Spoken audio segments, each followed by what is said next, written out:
പ്രിയപ്പെട്ട അർജുൻ നാട്ടിലേക്ക് അർജുന്റെ അവസാന യാത്രയാണ്. ഇപ്പോൾ ഉടുപ്പിയിൽ വെച്ച് അർജുന അന്ത്യാഞ്ജലി അർപ്പിക്കാൻ വേണ്ടി ഈശ്വർ മാൽപേ, ആ പേര് ഒരിക്കലും മലയാളികൾ മറക്കുകയില്ല. ഈശ്വർ മാൽപേ ഉടുപ്പിയിൽ ആ അന്ത്യയാത്രയിൽ അർജുനൊപ്പം എത്തിച്ചേർന്നിട്ടുണ്ട്. നാട്ടിലേക്കുള്ള യാത്രയിലാണ് അർജുൻ.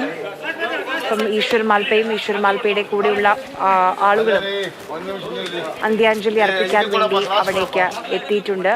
ആംബുലൻസ് നിർത്തി ഈശ്വർ മാൽപേക്ക് അർജുനെ കാണാനുള്ള ഒരു അവസരം ഒരുക്കുകയാണ്. നമുക്കറിയാം, വലിയ പ്രതിസന്ധികളൊക്കെ ആ രക്ഷാദൗത്യത്തിൽ, അർജുനെ കണ്ടെത്താനുള്ള രക്ഷാദൗത്യത്തിൽ നേരിട്ടിരുന്നു. കാലാവസ്ഥയൊക്കെ പ്രതികൂലമായ സാഹചര്യം ഉണ്ടായിരുന്നു.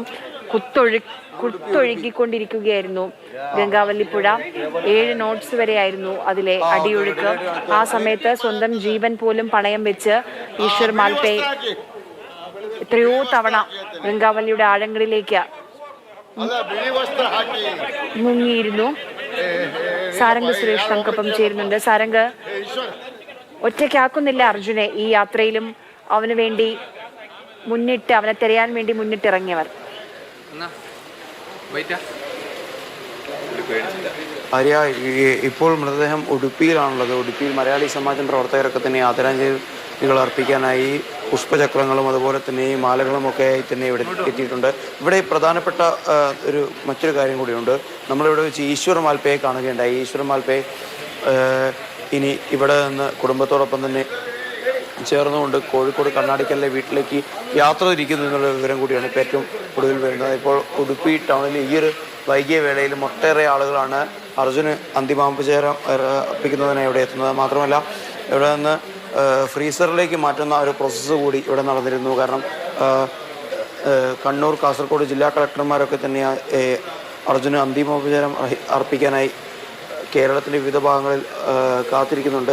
വിവിധ ജില്ലാ ഭരണകൂടങ്ങളുടെ പ്രതിനിധികളൊക്കെ തന്നെ കാത്തിരിക്കുന്നുണ്ട്. അപ്പോൾ അവർക്കൊക്കെ തന്നെ അന്തിമോപചാരം അർപ്പിക്കുന്നതിന് ഒന്നുകൂടി എളുപ്പമാക്കുന്ന തരത്തിൽ, അല്ലെങ്കിൽ ആ ഒരു രീതിയിലേക്ക്, അല്ലെങ്കിൽ ചെറിയ തരത്തിലെങ്കിലും പൊതുദർശനം എന്നുള്ള രീതിയിൽ അത് എളുപ്പമാക്കുന്നതിന് വേണ്ടിയാണ് ഇപ്പോൾ ഫ്രീസറിലേക്ക് മാറ്റുന്ന ആ ഒരു പ്രോസസ്സ് നടന്നുകൊണ്ടിരിക്കുന്നത്. നമുക്കിപ്പോൾ ദൃശ്യങ്ങൾ കാർവാർ MLA ആയ